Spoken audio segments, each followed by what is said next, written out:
আসসালামু আলাইকুম প্রিয় শিক্ষার্থী, আলহামদুলিল্লাহ আমার বিশ্বাস আল্লাহর রহমতে তোমরা ভালো আছো। আমিও তোমাদের দোয়ায় আল্লাহর রহমতে ভালো আছি। প্রিয় শিক্ষার্থী, তোমরা জানো আমি গত 2020 ইংরেজি সালের 24শে মার্চ হতে অর্থাৎ করোনা মহামারীর শুরু হতে তোমাদের জন্য অনলাইন ক্লাসে সংযুক্ত আছি নিরবিচ্ছিন্নভাবে। প্রিয় শিক্ষার্থী, আজকে গুটি গুটি পা পা করে আমি 400তম অনলাইন ক্লাস শুরু করতে যাচ্ছি। অর্থাৎ অনেক পরিশ্রম ত্যাগ তিতিক্ষার পরে আজকে আমি 400তম ক্লাসে পৌঁছে গেছি। প্রিয় শিক্ষার্থী, তো এই 400তম ক্লাসে পৌঁছতে আমি সত্যিকার অর্থে অনেক পথ পেরিয়ে আসতে হয়েছে আমাকে। প্রিয় শিক্ষার্থী, আমি আজকের ক্লাসের শুরুতে সর্বপ্রথম মহান রব্বুল আলামিনের প্রতি কৃতজ্ঞতা জানাচ্ছি। তিনি আমাকে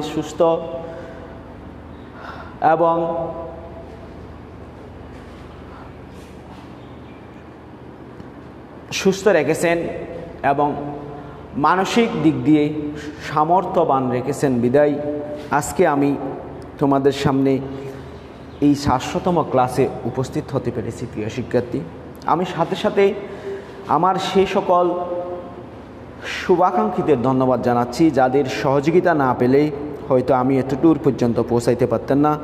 প্রিয় শিক্ষার্থী, আমি আমার কক্সবাজার সিটি কলেজের প্রায় 14,000 শিক্ষার্থীর প্রাণের স্পন্দন প্রিয় অধ্যক্ষ কেথিংং স্যারের প্রতি ধন্যবাদ জানাচ্ছি। আমি ধন্যবাদ জানাচ্ছি শ্রদ্ধেয় উপাধ্যক্ষ আবু মোহাম্মদ জাফর সাদেক স্যারের প্রতি। আমি ধন্যবাদ জানাচ্ছি আমার পদার্থবিজ্ঞান বিভাগের বিভাগীয় প্রধান, অত্যন্ত সুন্দর মনের একজন মানুষ, সহকারী অধ্যাপক প্রিয় জেবুন্নাসা ম্যামের প্রতি। আমি ধন্যবাদ জানাচ্ছি শ্রদ্ধেয় আক্তার স্যারের প্রতি, শ্রদ্ধেয় লোপনা ম্যামের প্রতি, শ্রদ্ধেয় শাহানু ম্যামের প্রতি এবং আমার প্রিয় বন্ধু নৌশাদ, ফরিদ, শহীদ, ফয়সাল সহ আমার সকল সহকর্মীবৃন্দ এবং প্রিয় শিক্ষার্থী, তোমরা যদি আমার সাথে না থাকতে, আমাকে সাহস না যোগাতে, তাহলে আমি হয়তো কখনো এই 400তম ক্লাস পর্যন্ত পৌঁছাতে পারতাম না। প্রিয় শিক্ষার্থী, তোমাদের সহ সকল ফেসবুক বন্ধুদের ধন্যবাদ জানাচ্ছি। তো আজকে আমি আর বেশি কিছু বলবো না। প্রিয় শিক্ষার্থী, আজকে আমি ক্লাসে চলে যাব, আমার 400তম ক্লাসে।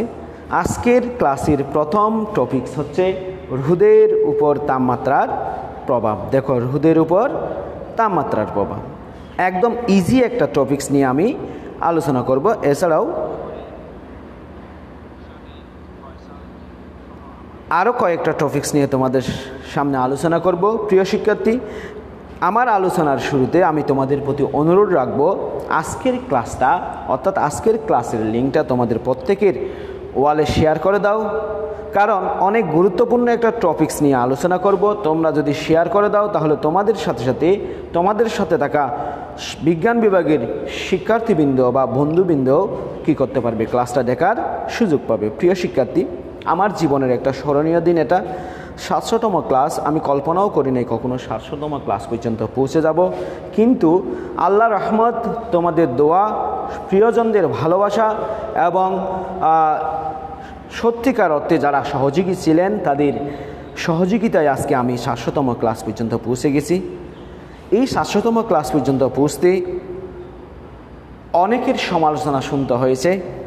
আমি তাদের জন্য দোয়া করব যেন তারা পরবর্তীতে আমার মতো যারা ভালো কাজ করতে আসবে তাদের সমালোচনা না করে তাদের যেন সহযোগিতা করে। কারণ তুমি যদি গঠনমূলক সমালোচনা করো তাহলে সমস্যা নাই, গঠনমূলক সমালোচনা না করে যদি কেউ ভালো কাজ করতে চায় তাকে যদি পিছনের দিকে টেনে ধরো তাহলে সেটা উদাহরণ হয়ে থাকবে, অর্থাৎ অন্য আরেকজন ভালো কাজে করতে চেষ্টা করবে না বা ভালো কাজ করার মানসিকতা তার মধ্যে জন্মাবে না। কারণ সে দেখবে যে ভালো কাজ করতে গেলেই বিপদ হয়, ভালো কাজ করতে গেলেই বাধাপ্রাপ্ত হয়, ভালো কাজ করতে গেলেই সমালোচনার শিকার হতে হয়, তাহলে কেন সে নিজের সময় নষ্ট করে, নিজের মেধা নষ্ট করে, নিজের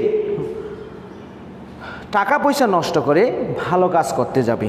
ঠিক আছে, তাই যারা অকারণে অন্যের পিছনে লেগে থাকেন তাদের প্রতি অনুরোধ রাখব, আপনারা অযথা সমালোচনা না করে গঠনমূলক সমালোচনা করবেন, উৎসাহ অনুপ্রেরণা যোগাবেন যারা ভালো কাজ করতে চায় তাদেরকে, যেন তার মধ্যে ভালো কাজের স্পৃহা আরও বেড়ে যায়।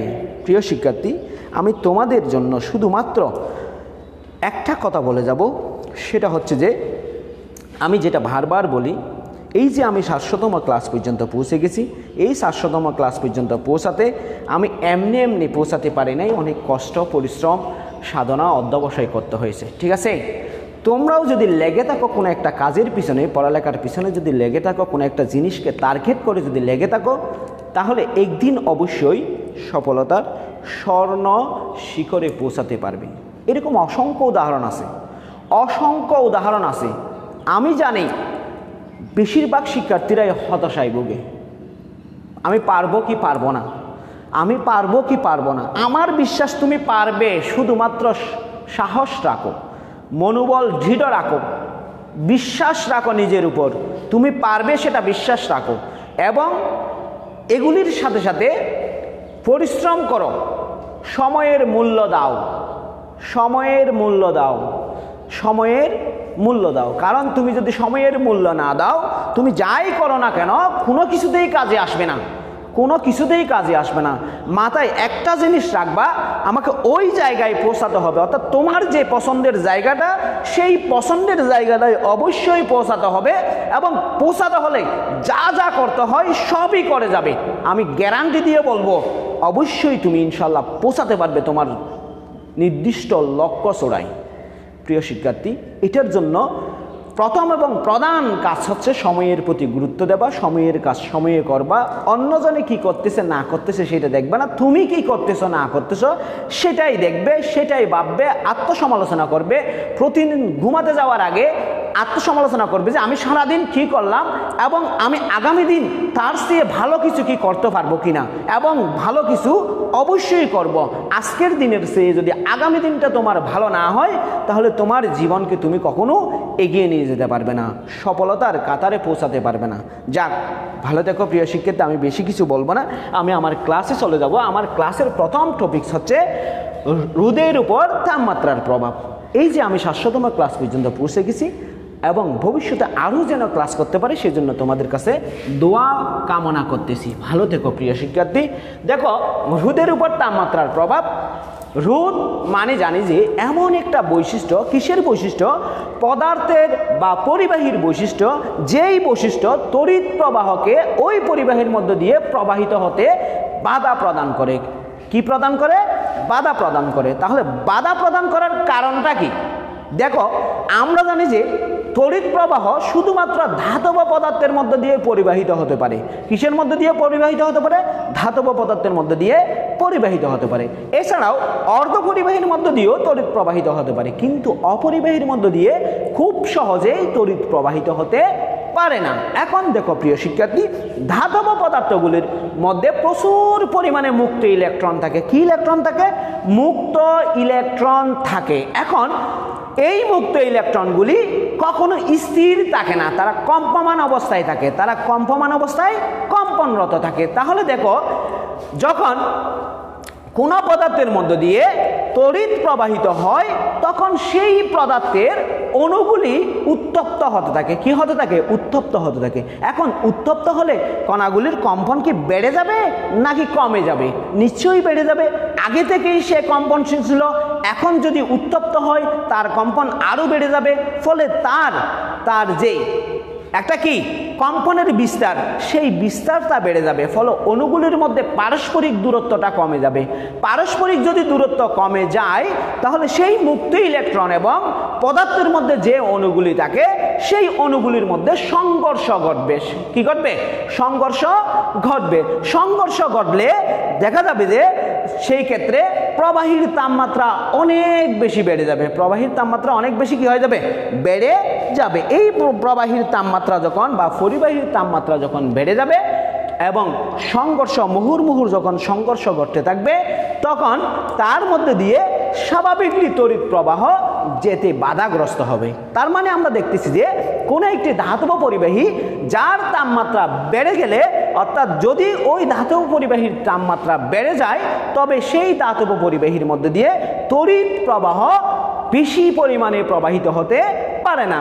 তাপমাত্রা বৃদ্ধির সাথে সাথে তড়িৎ প্রবাহের পরিমাণ কি করতে থাকবে? হ্রাস পেতে থাকবে।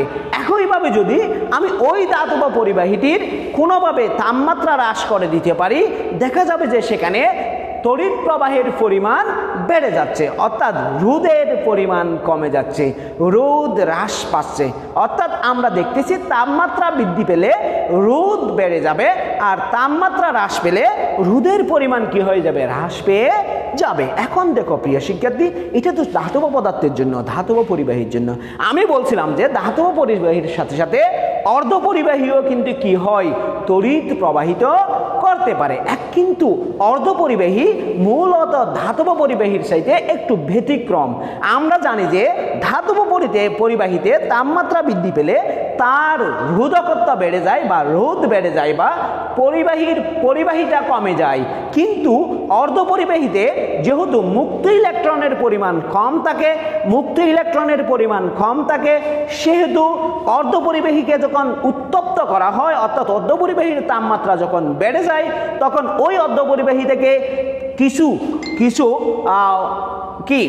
স্থির ইলেকট্রন, স্থির অণুপরমাণু কি হতে থাকে? কম্পিত হতে থাকে। কম্পিত হতে গেলে সেই ক্ষেত্রে দেখা যাবে যে মুক্ত ইলেকট্রনের পরিমাণ বেড়ে যাবে। অর্থাৎ আগে কম পরিমাণ মুক্ত ইলেকট্রন ছিল, এখন কম্পন উত্তপ্ত হওয়ার কারণে অণুগুলি যখন কম্পিত হচ্ছে, সেখান থেকে আরো বেশি মুক্ত ইলেকট্রন নির্গত হচ্ছে। তাহলে দেখা যাচ্ছে যে তাপ প্রয়োগ করার ফলে বা তাপমাত্রা বৃদ্ধির ফলে তার মুক্ত ইলেকট্রনের পরিমাণ বেড়ে যাচ্ছে। অর্থাৎ মুক্ত ইলেকট্রনের পরিমাণ বেড়ে যাওয়া মানে কি? তড়িৎ প্রবাহের পরিমাণ বেড়ে যাওয়া। তাহলে আমরা দেখতেছি যে ধাতব পদার্থে তাপমাত্রা বৃদ্ধি পেলে যেই ক্ষেত্রে পরিবাহীর প্রবাহিতা বা পরিবাহিতা হ্রাস পাচ্ছে, ঠিক উল্টোভাবে সেমিকন্ডাক্টর বা অর্ধপরিবাহীর তাপমাত্রা বৃদ্ধি পেলে তার পরিবাহিতা বৃদ্ধি পাচ্ছে। একইভাবে সেমিকন্ডাক্টরের তাপমাত্রা যখন কি পাবে? হ্রাস পাবে, তখন তার পরিবাহিতা কমে যাবে। একটা জিনিস দেখো, যদি কোনো পরিবাহীর বা ধাতব পদার্থের রোধ হ্রাস পেতে পেতে শূন্যে চলে আসে, কোথায় চলে আসে? শূন্যে চলে আসে, অর্থাৎ রোধ একদম বেনিশ হয়ে যায়, তখন ওই পরিবাহীটা অতি পরিবাহীর মতন আচরণ করে। অতি পরিবাহীর মতন কি করে? আচরণ করে, অর্থাৎ সুপার কন্ডাক্টর হিসেবে কাজ করে। কিন্তু অর্ধপরিবাহীর ক্ষেত্রে যখন তাপমাত্রা হ্রাস পেতে পেতে শূন্যে চলে আসে, সেই ক্ষেত্রে দেখা যাবে যে ওই অর্ধপরিবাহীর কোনো ইলেকট্রন আর কম্পিত হতে থাকবে না, অর্থাৎ সেই অর্ধপরিবাহীর মধ্যে দিয়ে কোনো তড়িৎ প্রবাহ হবে না, বা ওই অর্ধপরিবাহীটা তখন অপরিবাহীর মতন আচরণ করবে। ওই অর্ধপরিবাহীটা কিসের মতন আচরণ করবে? অপরিবাহীর মতন আচরণ করবে। এখন আমরা একটু প্রিয় শিক্ষার্থী তাপমাত্রা গুণাঙ্ক এবং থার্মিস্টার নিয়ে আলোচনা করব। তাপমাত্রা গুণাঙ্ক এবং কি নিয়ে আলোচনা করব? থার্মিস্টার। এখন দেখো তাপমাত্রা গুণাঙ্ক ও থার্মিস্টার। দেখো আমরা থার্মিস্টার কি জিনিস সেটা পরে পড়বো, আগে তাপমাত্রা গুণাঙ্ক নিয়ে একটু আলোচনা করব। দেখো প্রিয় শিক্ষার্থী, আমার সাথে যারা সংযুক্ত হয়েছেন, প্রিয় ফেসবুক বুদ্ধ এবং শুভাকাঙ্ক্ষী ছোট ভাই রাসেল, শিক্ষার্থী রাফসান, মোহাম্মদ আবু সালেহ, আরাফাতুর রহমান, রিদওয়ান শাহ, রাকিব আহমেদ, আলামিন, আহসান হাবিব, আশরাফ মাহমুদ, সোহেল রানা, আহাদ সায়েদ, আলমগীর স্যার, জিহাদুল ইসলাম, শিরিন হক, সালাহউদ্দিন, বাহাদুর শাহ, শরীফা খানম, তানিয়া সহ যারা আমার সাথে সংযুক্ত হয়েছে সবাইকে ধন্যবাদ জানাচ্ছি। এবং প্রিয় শিক্ষার্থীরা, তোমাদেরকে আমি অনুরোধ করব তোমরা লিঙ্কটা তোমাদের ফেসবুক ওয়ালে শেয়ার করে দাও যাতে অন্যরা দেখার সুযোগ পায়। তাহলে আমি এখন একটু তাপমাত্রা গুণাঙ্ক নিয়ে আলোচনা করব। দেখো প্রিয় শিক্ষার্থী, আমরা জানি যে এক একটা ধাতব পরিবাহী এক একটা ধাতু দিয়ে তৈরি, অর্থাৎ প্রত্যেকটা ধাতব পরিবাহী কিন্তু একই ধাতু দিয়ে তৈরি নয়, অর্থাৎ একই উপাদান দিয়ে তৈরি নয়। প্রত্যেকটা ধাতব পরিবাহী ভিন্ন ভিন্ন উপাদান দিয়ে তৈরি। সুতরাং যদি ভিন্ন ভিন্ন উপাদান দিয়ে তৈরি হয় সেই ক্ষেত্রে তাদের রোধ বৃদ্ধির হারও কি হবে? ভিন্ন ভিন্ন হবে। যেমন তামার রোধ যেরকম হবে, অন্য আরেকটা ধাতুর রোধ সেরকম নাও হতে পারে, তার চেয়ে বেশি হতে পারে, তাই না? তাহলে আমরা দেখতেছি যে যেহেতু প্রত্যেকটি ধাতব পদার্থ ভিন্ন ভিন্ন উপাদান দিয়ে তৈরি, সেহেতু ওই প্রত্যেকটি ধাতব পদার্থের রোধের হারও কি হবে? ভিন্ন ভিন্ন হবে। অর্থাৎ সেই ধাতব পদার্থগুলিও তড়িৎ প্রবাহকে ভিন্ন ভিন্নভাবে বাধা প্রদান করবে। দেখো, মনে করি 0 ডিগ্রি সেন্টিগ্রেড তাপমাত্রায় 0 ডিগ্রি সেন্টিগ্রেড তাপমাত্রায় কোনো পরিবাহীর রোধ আর নট। 0 ডিগ্রি সেন্টিগ্রেড তাপমাত্রায় কোনো একটা পরিবাহী রয়েছে, সেই পরিবাহীর রোধ পরিমাপ করলাম আর নট। এখন আমি সেই পরিবাহীর তাপমাত্রা থিটা ডিগ্রি সেন্টিগ্রেড পর্যন্ত বৃদ্ধি করলাম। থিটা ডিগ্রি সেন্টিগ্রেড তাপমাত্রায় ওই পরিবাহীর রোধ আর থিটা, ওই পরিবাহীর রোধ কত? আর থিটা। তাহলে থিটা ডিগ্রি সেন্টিগ্রেড পর্যন্ত তাপমাত্রা বৃদ্ধিতে ওই পরিবাহীর রোধ বেড়ে যায়, ওই পরিবাহীর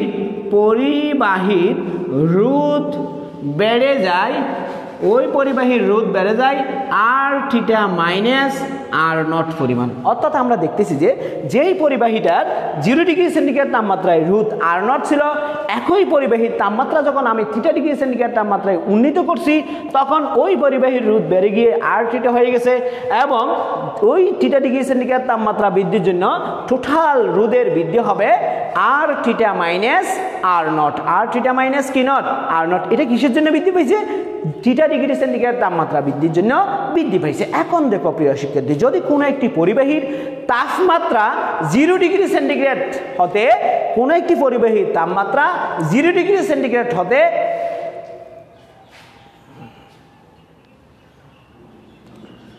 প্রতি একক বা প্রতি ডিগ্রি বৃদ্ধি পায়। আবার বলতেছি, কোনো একটি পরিবাহীর তাপমাত্রা যদি 0 ডিগ্রি সেন্টিগ্রেড হতে প্রতি ডিগ্রি বৃদ্ধি পায়, সেই ক্ষেত্রে ওই পরিবাহীর একক রোধের সেই ক্ষেত্রে ওই পরিবাহীর যে পরিমাণ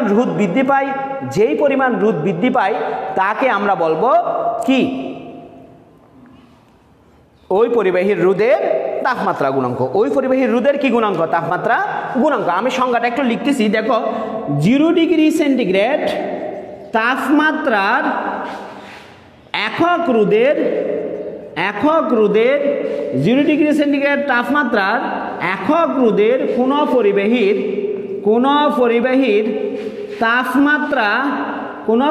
তাপমাত্রা প্রতি ডিগ্রি সেন্টিগ্রেড বৃদ্ধির জন্য দেখো, 0 ডিগ্রি সেন্টিগ্রেড তাপমাত্রার একক রোধের কোনো পরিবাহীর তাপমাত্রা প্রতি ডিগ্রি সেন্টিগ্রেড বৃদ্ধির জন্য পরিবাহীর রোধের যে বৃদ্ধি পায়, পরিবাহীর রোধের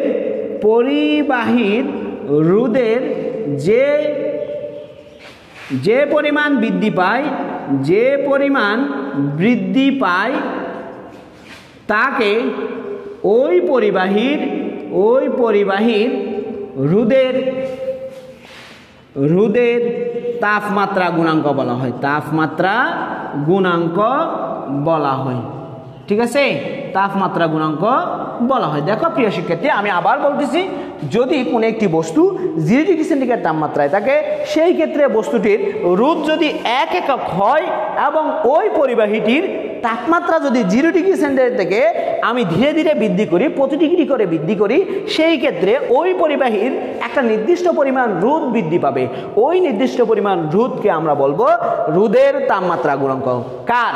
ওই পরিবাহীর রোধের তাপমাত্রা গুণাঙ্ক। একে কি দ্বারা প্রকাশ করা হয়? একে আলফা দ্বারা প্রকাশ করা হয়। একে কি দ্বারা প্রকাশ করা হয়? আলফা দ্বারা প্রকাশ করা হয়। ঠিক আছে, অর্থাৎ রোধের তাপমাত্রা গুণাঙ্ককে আলফা দ্বারা প্রকাশ করা হয়। তাহলে আমরা লিখতে পারি, দেখো যদি রোধের তাপমাত্রা গুণাঙ্ক আলফা হয় তাহলে আমরা আলফা সমান লিখতে পারি, দেখো আলফা সমান লিখতে পারি, এই সংখ্যা থেকে আলফা সমান আমরা লিখতে পারি R theta minus R naught theta, R theta minus R naught by R naught theta. অর্থাৎ এটা ছিল থিটা ডিগ্রি সেন্টিগ্রেড তাপমাত্রা বৃদ্ধির জন্য রোধ বৃদ্ধি, আর এটা ছিল আদি রোধ, এবং এটা কি তাপমাত্রা বৃদ্ধি। তাহলে এখান থেকে আমরা কি লিখতে পারি? দেখো এখান থেকে আমরা লিখতে পারি R theta minus R naught সমান alpha R naught theta, alpha R naught theta, alpha R naught কি থিটা। তাহলে আমরা দেখতেছি যে থিটা ডিগ্রি সেন্টিগ্রেড তাপমাত্রায় সর্বশেষ যে রুটটা হবে সেই রুট আর থিটা সমান R naught plus alpha R naught theta, R naught plus alpha R naught theta. বা আমি এখান থেকে লিখতে পারি আর থিটা ইকুয়াল,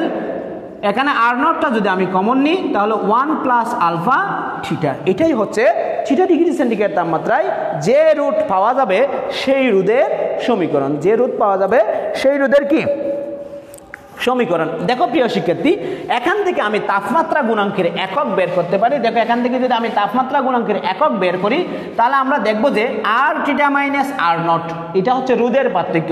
তাহলে রোধের একক হবে ওহম, আর নিচে যে রোধটা আছে সেই রোধের একক ওহম, থিটার একক কেলভিন বা কি সেলসিয়াস, কেলভিন বা কি সেলসিয়াস, অর্থাৎ যে কোনো একটা হবে আর কি।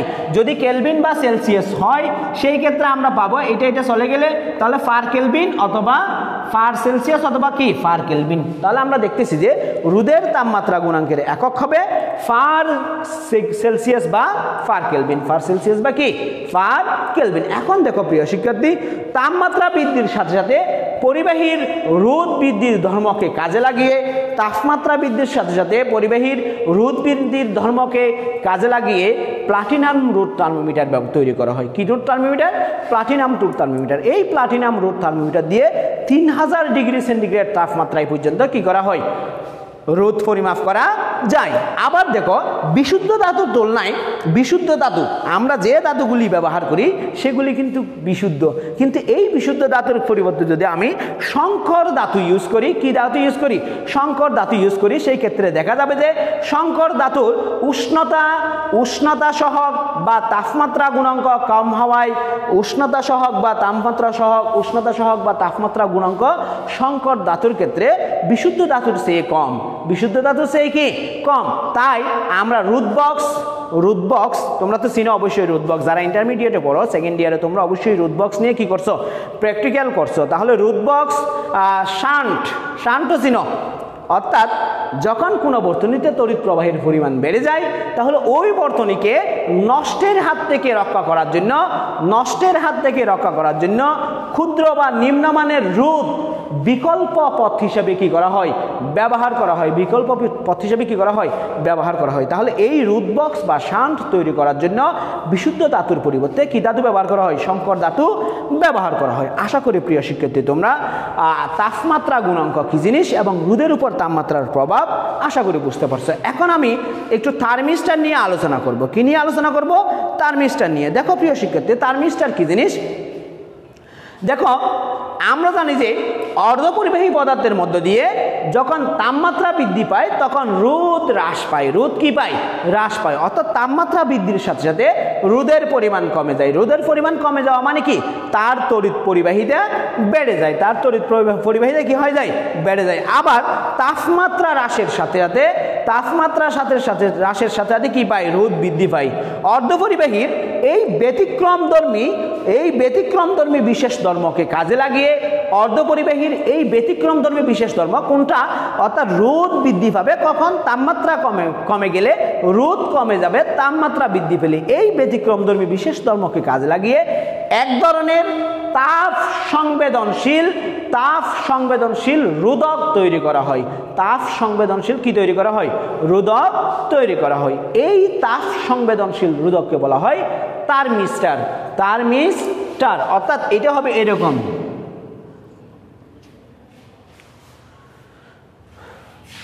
THE thermistor. বুঝা গেছে? আমি আবার বলতেছি, অর্ধপরিবাহীর ধর্ম হচ্ছে তাপমাত্রা বৃদ্ধি পেলে তার তড়িৎ পরিবাহিতা বেড়ে যাবে এবং তাপমাত্রা হ্রাস পেলে তার তড়িৎ পরিবাহিতা কমে যাবে।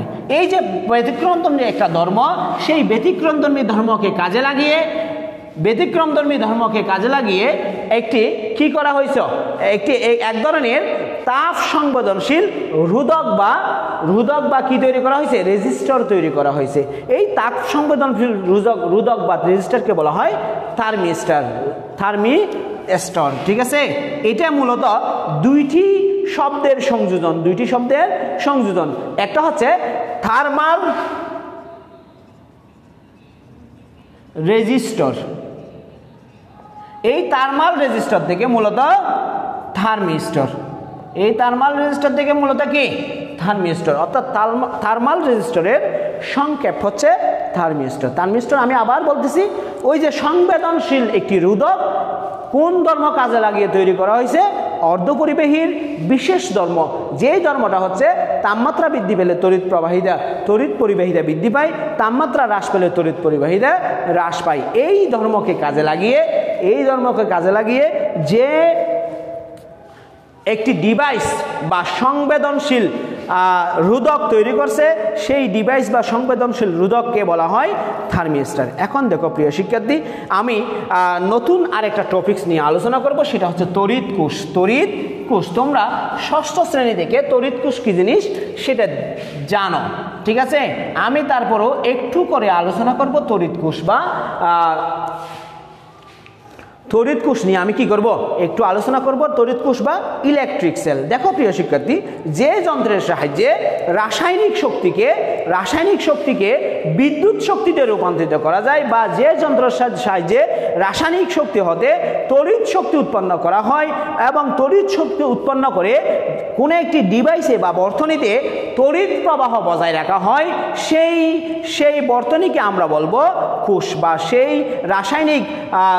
সেই যন্ত্রটাকে আমরা কি বলবো, কোষ বলবো বা তড়িৎ কোষ বলবো। দেখো প্রিয় শিক্ষার্থী, আমি আবার বলতেছি, এমন একটি যন্ত্র যেই যন্ত্রের সাহায্যে কোনো রাসায়নিক শক্তি হতে তড়িৎ শক্তি উৎপন্ন করে কোনো একটি বর্তনীতে যদি তড়িৎ প্রবাহ কি করে রাখা হয়, চলমান রাখা যায় বা বজায় রাখা যায়, তখন সেই যন্ত্রটাকে আমরা বলবো তড়িৎ কোষ। দেখো প্রিয় শিক্ষার্থী, এই যে আমি তোমাদের সামনে অনলাইন ক্লাস করতেছি, তড়িৎ ছাড়া কিন্তু অনলাইন ক্লাস সম্ভব হচ্ছে না। এই যে আমি মোবাইল দিয়ে অনলাইন ভিডিও করতেছি, মোবাইলে অবশ্যই চার্জ দরকার হচ্ছে, কারেন্টের দরকার হচ্ছে।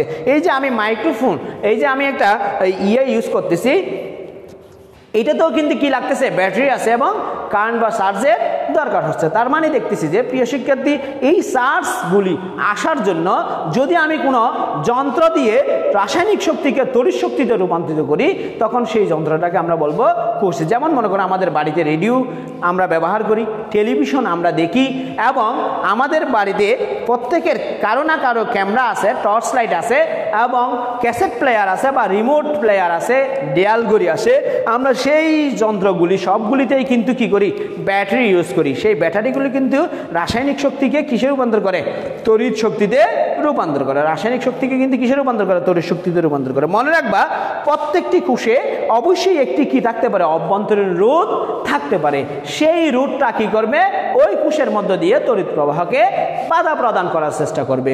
অভ্যন্তরীণ রোধ প্রতিটি তড়িৎ উৎসে একটি সাধারণ বৈশিষ্ট্য হিসেবে কাজ করবে, কারণ আমরা জানি যে রোধ ছাড়া কোনো ডিভাইস হতে পারে না। কারণ রোধ ছাড়া কোনো ডিভাইস হলে সেটা অতি পরিবাহী হয়ে যাবে। কি হয়ে যাবে, অতি পরিবাহী হয়ে যাবে। এখন প্রিয় শিক্ষার্থী, আমি তোমাদের সামনে একটু তড়িৎ বর্তনী নিয়ে আলোচনা করব। তড়িৎ বর্তনী, দেখো আমি বিস্তারিত আলোচনা করব না, যেহেতু এগুলি তোমরা ষষ্ঠ শ্রেণী থেকে তোমরা জানো, সেই জন্য আমি হালকা করে একটু আলোচনা করব। দেখো, তড়িৎ বর্তনী মানে কি হচ্ছে, কোন একটি পথ, যেই পথ দিয়ে তড়িৎ প্রবাহ চলতে পারে, অর্থাৎ কোন একটা অবস্থান থেকে তড়িৎ প্রবাহ চালনা শুরু করে পুরো পথ ঘুরে যদি আগের অবস্থানে ফেরত আসতে পারে, তখন সেটাকে আমরা বলবো তড়িৎ বর্তনী। তাহলে তড়িৎ বর্তনী কি জিনিস, দেখো, কোষ সমেত কোন একটি চার্জ যদি যদি বর্তনীর সম্পূর্ণ পথ ঘুরে আবার পূর্বের অবস্থানে চলে আসতে পারে, আবার বলতেছি কুশ সমেত কোনো একটি চার্জ বর্তনীর পুরো পথ অতিক্রম করে যদি পূর্বের অবস্থানে চলে আসে, তখন সেটাকে আমরা বলবো তড়িৎ বর্তনী। তখন সেটাকে আমরা কি বলবো? তড়িৎ বর্তনী। তড়িৎ বর্তনী অনেকগুলি ডিভাইস নিয়ে তৈরি হতে পারে। আমি তার সেখান থেকে কয়েকটি ডিভাইস আমি তোমাদের সামনে আলোচনা করব। যদি এরকম কোনো থাকে, চিহ্ন থাকে কোনো একটি বর্তনীতে, তখন সেটাকে মনে করবা তড়িৎ কোষ। তখন সেটাকে মনে করবা কিসের চিহ্ন? তড়িৎ কোষের চিহ্ন। এটার নাম কি?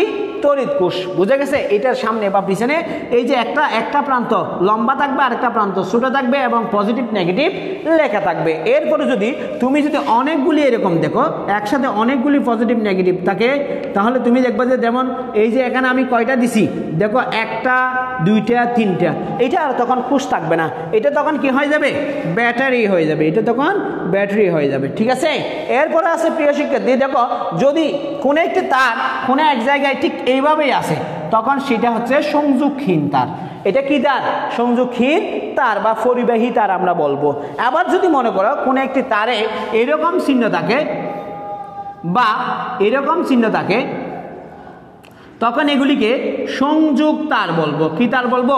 সংযোগ তার বা সংযুক্ত তার বলবো। এখন দেখো প্রিয় শিক্ষার্থী, যদি তারটা এরকম থাকে দেখো, একটার উপর দিয়ে গুল করে এরকম চলে যাবে, তখন সেটাকে বলবো সংযোগহীন তার। কি তার? সংযোগহীন তার। প্রিয় শিক্ষার্থী, এগুলি যদি তোমরা দেখে রাখো, তাহলে পরবর্তীতে তোমরা যদি কোনো একটি যন্ত্রের মাদারবোর্ডে যখন তুমি কাজ করবা, তখন তুমি এগুলি দেখলেই সেখানে বুঝতে পারবে যে কোনটা কি জিনিস। এরপরে দেখো প্রিয় শিক্ষার্থী, যদি কোনো জায়গায় এরকম করে লাগানো থাকে বা এরকম করে যদি কি থাকে, কোনো চিহ্ন থাকে, তখন সেটাকে মনে করবা চাবি। চাবি চিহ্ন তো? যেমন আমরা সুইচ অন করলে ফ্যান ঘুরে, পাখা ঘুরে, সুইচ অন করলে লাইট জ্বলে, সুইচ অন করলে টিভি অন হয়। যেই সুইচটা, সেই সুইচ মানে হচ্ছে যে যদি কোনো কিছুতে এরকম চিহ্ন বা এরকম চিহ্ন থাকে, তখন সেটাকে মনে করে নেবা সেটা মানে কি? সুইচ। আর যদি কোনো একটা জায়গায় ঠিক এরকম করে থাকে বা ঠিক এইভাবে থাকে, তখন এটাকে মনে করবা রোধ। এটাকে কি মনে করবা? রোধ। এটাকে কি মনে করবা? রোধ মনে করবা। যদি এইভাবে থাকে, দেখো যদি এইভাবে থাকে, দেখো ঠিক এইভাবে, বা দেখো যদি এভাবে, আমি কয়টা দিলাম? 2টা চিত্র আঁকলাম। বা যদি দেখো যদি এভাবে থাকে,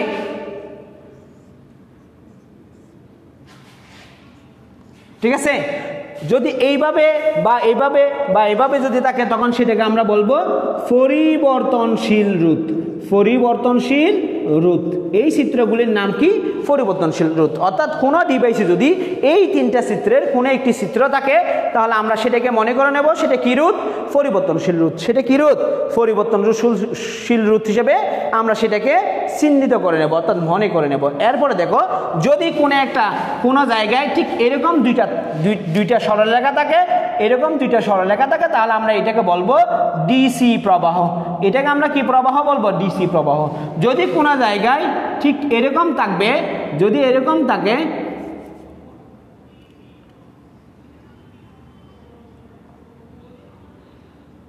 এরকম করে থাকে, তখন সেটাকে আমরা বলবো এসি প্রবাহ। অর্থাৎ এই যন্ত্রটা এসি প্রবাহ ছাড়া কি করবে না? কাজ করবে না।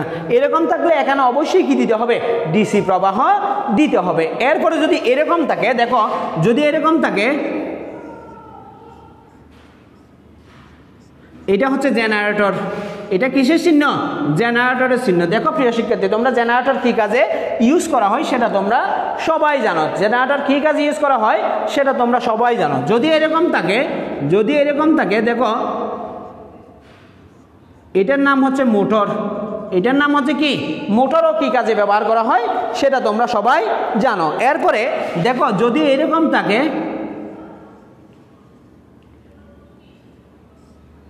দেখো এটা হচ্ছে ইন্ডাক্টর বা আবেশক। ইন্ডাক্টর বা কিসের চিহ্ন? আবেশকের চিহ্ন। ইন্ডাক্টর বা কিসের চিহ্ন? আবশ্যকের চিহ্ন। তোমরা যে নিশ্চয়ই ইলেকট্রনিক্স বা সেমিকন্ডাক্টর পড়ছো, সেই সেমিকন্ডাক্টরে এরকম একটা চিহ্ন আছে। দেখো সেমিকন্ডাক্টরে এরকম একটা কি আছে, চিহ্ন আছে। এটার এদিকে নেগেটিভ চিহ্ন, এদিকে কি চিহ্ন, পজিটিভ চিহ্ন, এবং এটাকে বলা হয় ডায়োড। এটাকে কি বলা হয়, ডায়োড বলা হয়। আবার তোমরা এরকমই একটা চিহ্ন দেখছো, দেখো এরকমই একটা চিহ্ন দেখছো, এরকমই একটা চিহ্ন দেখছো, এটাকে বলা হয় জেনার ডায়োড। এটাকে কি ডায়োড বলা হয়, জেনার ডায়োড বলা হয়, জেনার ডায়োড। ঠিক আছে, আরও অনেকগুলি চিত্র, অনেকগুলি প্রতীক আছে। তোমরা যদি তোমাদের বইগুলি খুলে দেখো তাহলে তোমরা সেই প্রতীকগুলি সম্পর্কে বিস্তারিত ধারণা পাবে। প্রিয় শিক্ষার্থী, আমি তড়িৎ বর্তনী সম্পর্কে শুধুমাত্র এটুকুই আলোচনা করলাম। এরপরে যদি আরও বিশেষ কিছু জানার থাকে তোমরা সেগুলি একটু বই খুলে তোমাদের বই থেকে দেখে নেবা। এখন দেখো প্রিয় শিক্ষার্থী, আমি লাস্ট টপিকস আজকে তড়িৎ চালক বল নিয়ে একটু আলোচনা করবো। আজকের লাস্ট টপিকস ইলেকট্রোমোটিভ ফোর্স বা তড়িৎ চালক বল। ইলেকট্রোমোটিভ ফোর্স বা কি বল, তড়িৎ চালক বল, তড়িৎ চালক বল বা ইএমএফ, ইলেকট্রোমোটিভ ফোর্স। দেখো প্রিয় শিক্ষার্থী, ইলেকট্রোমোটিভ ফোর্স কি জিনিস? আমরা জানি যে কোন একটি বর্তনীতে প্রবাহ সচল রাখার জন্য সেখানে তড়িৎ শক্তির প্রয়োজন হয়। তড়িৎ শক্তি না থাকলে সেখানে প্রবাহ কখনো কি হবে না, সচল হবে না। অর্থাৎ তড়িৎ পুষ্টতা যে কোনো তড়িৎ উৎসের কাজ হলো সেই প্রয়োজনীয় তড়িৎ শক্তি বর্তনীতে সরবরাহ করা। আমি আবার বলতেছি, কোন একটি তড়িৎ বর্তনীতে প্রবাহ সচল রাখার প্রথম এবং প্রধান শর্ত হচ্ছে সেখানে তড়িৎ শক্তি থাকতে হবে। এখন সেই তড়িৎ শক্তি কে সরবরাহ করবে? তড়িৎ শক্তি সরবরাহ করবে তড়িৎ পুষ্টতা, কোনো তড়িৎ উৎস। সেই তড়িৎ উৎস বা তড়িৎ পুষ্টা ওই বর্তনীতে তড়িৎ প্রবাহ সরবরাহ করবে। দেখো, যদি একক পরিমাণ চার্জকে, যদি একক পরিমাণ চার্জকে খুচসহ কোনো বর্তনীর এক বিন্দুতে একক পরিমাণ চার্জকে খুচ সমেত কোনো বর্তনীর এক বিন্দু হতে সম্পূর্ণ পথ ঘুরিয়ে একক পরিমাণ চার্জকে খুচ সমেত কোনো বর্তনীর এক বিন্দু হতে সম্পূর্ণ বর্তনী ঘুরিয়ে পুনরায় পূর্বের বিন্দুতে নিয়ে আসতে সম্পূর্ণ বর্তনী ঘুরিয়ে পুনরায় পূর্বের বিন্দুতে নিয়ে আসতে যে পরিমাণ কাজ সম্পাদন করতে হয় তাকে ওই কোষের বা বর্তনীর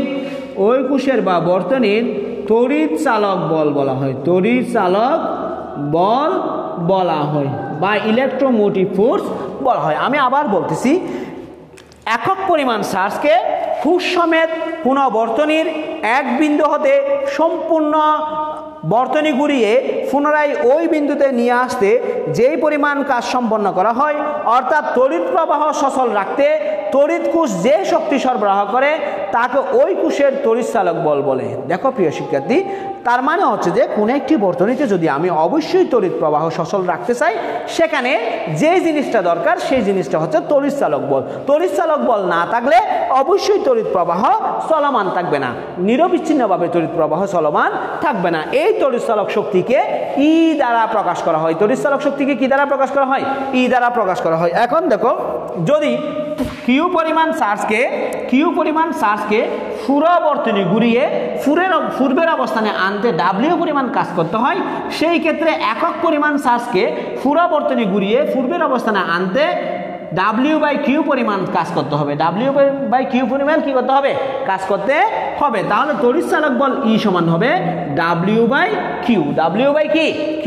এই W/Q কিন্তু আমরা আরেকটা জিনিসও দেখছিলাম, সেটা হচ্ছে বিভব পার্থক্য B সমান W/Q, বিভব পার্থক্য B সমান কি W/Q। তার মানে আমরা দেখতেছি যে তড়িৎ চালক বল আর বিভব পার্থক্য প্রায় সেম, তাই না? তড়িৎ চালক বল আর বিভব পার্থক্য সেম, কিন্তু শর্ত আছে।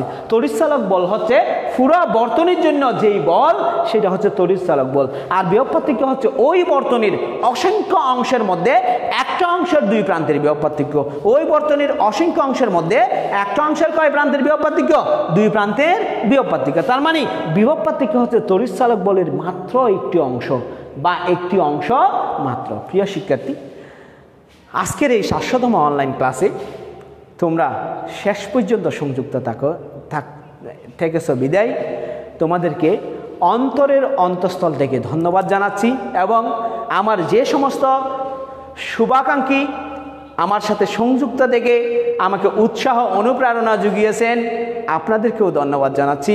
দোয়া করবেন যেন শিক্ষার্থীদের জন্য ভালো কিছু করতে পারি, দেশের জন্য ভালো কিছু করতে পারি, শিক্ষা প্রতিষ্ঠানের জন্য ভালো কিছু করতে পারি, আমার কক্সবাজার সিটি কলেজের জন্য ভালো কিছু করতে পারি, সারা জীবন যেন ন্যায়ের পথে ভালোর পথে থাকতে পারি। প্রিয় শিক্ষার্থী, আজকে আমি 700 ক্লাস পূর্ণ করলাম বিদায় এই নয় যে আমি ক্লাস অফ করে দেব, আমার ক্লাসটা চলমান থাকবে। কলেজ 12 তারিখ খুলবে শুনতেছি, মাননীয় প্রধানমন্ত্রী এবং মাননীয় শিক্ষামন্ত্রী মহোদয়, উপমন্ত্রী মহোদয় ঘোষণা করেছেন, চেষ্টা করবেন 12 তারিখ খুলে দেওয়ার জন্য সকল শিক্ষা প্রতিষ্ঠান। হ্যাঁ, খুলে দিলে ভালো, কারণ প্রত্যেক শিক্ষক শিক্ষার্থীর প্রাণ হচ্ছে ক্লাসরুম।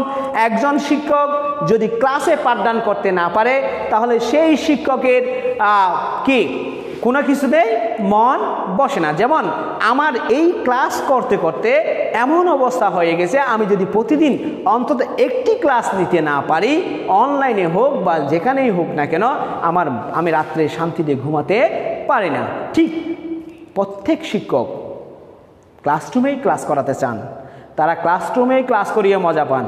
আমি চাই মাননীয় প্রধানমন্ত্রী মহোদয়, মাননীয় শিক্ষামন্ত্রী মহোদয় খুব দ্রুতই তাদের যে ইচ্ছা প্রকাশ করছেন 12 তারিখ শিক্ষা প্রতিষ্ঠান খুলে দেবেন, সেই ইচ্ছাকে বাস্তবে রূপ দিবেন। প্রিয় শিক্ষার্থী, এই 12 তারিখ প্রতিষ্ঠান খুলে দিলেও এরপরও আমি তোমাদের প্রতি সপ্তাহে অন্তত 2 দিন বা 3 দিন করে তোমাদের সাথে অনলাইনে সংযুক্ত হব।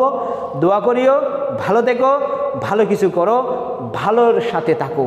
আসসালামু আলাইকুম ওয়া রাহমাতুল্লাহি ওয়া বারাকাতুহু।